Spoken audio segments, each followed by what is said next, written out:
Former Trump campaign manager Corey Lewandowski and conservative columnist Ann Coulter, author of Resistance is Futile, one of my favorites. All right, Ann, I want to play some sound for you. By the way, this is probably the most fair and balanced panel I've ever had. Agreed. And because of that, I'm going to play a Democrat. I'm just kidding. Ann would knock my head off. No, I want to play some sound of the president praising Mitch McConnell, and let's listen.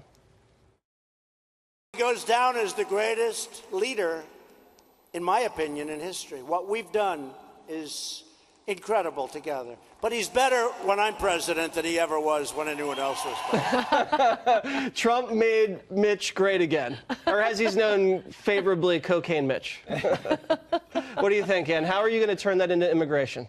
Okay, give me 30 seconds. Well, right after Kavanaugh gets through, and he is in Kentucky, okay, you got to praise Mitch McConnell. But by and large, I think the mistake of the Trump administration so far is Trump giving into the Mitch McConnell agenda rather than the other way around. McCain couldn't win the way the country's been changed by immigration. McCain couldn't win, Romney couldn't win. Trump won.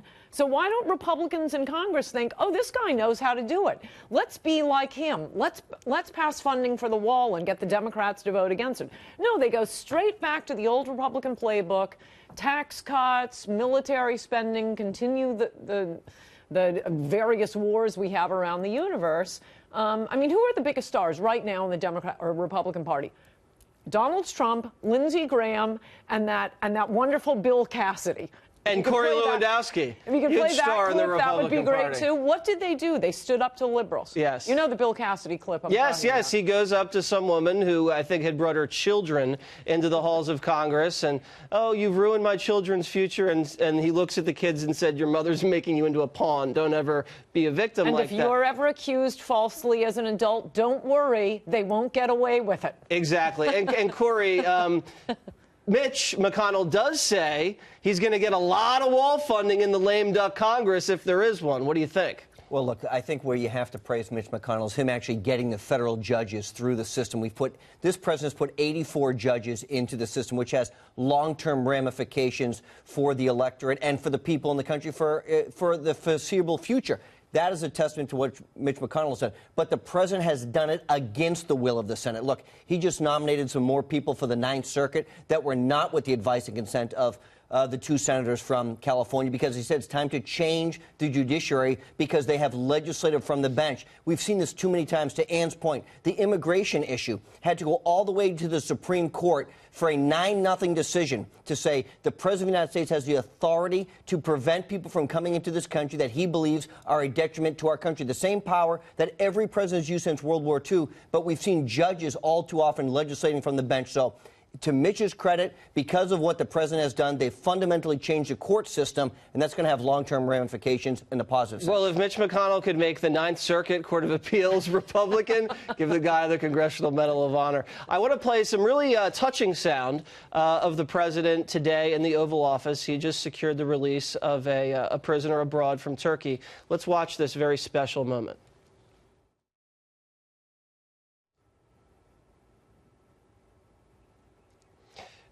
In the Oval Office when he was there praying with the pastor who was just released from Turkey. Can we play that?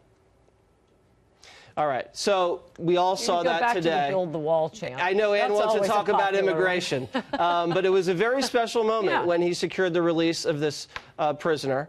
And this president has done that consistently, whether it's in North Korea, whether it's in Afghanistan, or all around the world. And the American people, when they see this, there it is right there, when they see this, it shows that this president really cares about each individual American. Yes, and not only that, I mean, all of the pastors, and a lot of black pastors, praying with Trump during the campaign, I thought it was absolutely sincere and genuine when he said in response to the Access Hollywood tape that running for president has changed him. And I just like to see Trump, who you don't really think of as... Look at the pious, humble Trump right there bowing down. I mean, that's just... I don't think you've never really seen that before. Holy roller before he ran for president, but you can't have that many Christians praying over you and praying with you without having that affect you.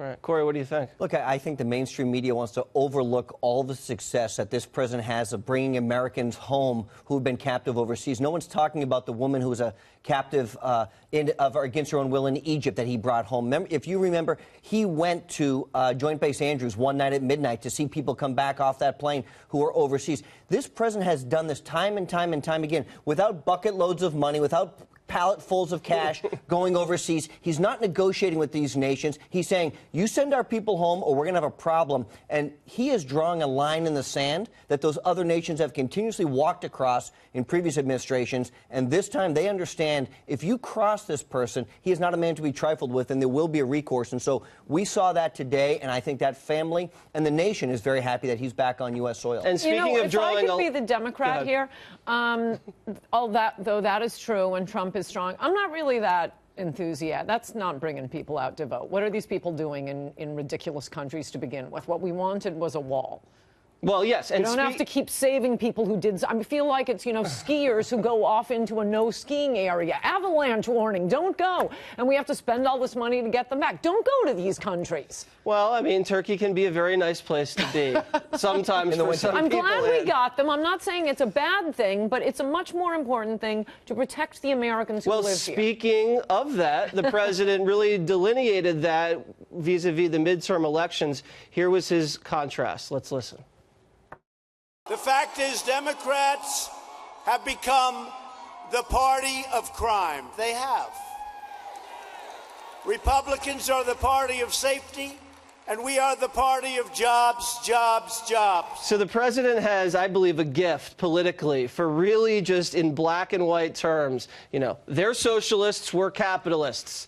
We like law and order, they love crime. No other, I believe, president has ever put anything in those stark terms before, and that's what's driving these liberals mad. He's totally right on the immigration issue, though if he goes along with Jared Kushner's idea on prison reform, he'll be the crime president. So, warning, Mr. President. And lock him up, right? One other thing about the immigration issue, you're right about the courts. The courts will not matter. The Kavanaugh nomination will not matter. If immigration changes this country enough that we can never get another Republican president, they're just going to pack the courts, and all of these victories will be footprints in the sand.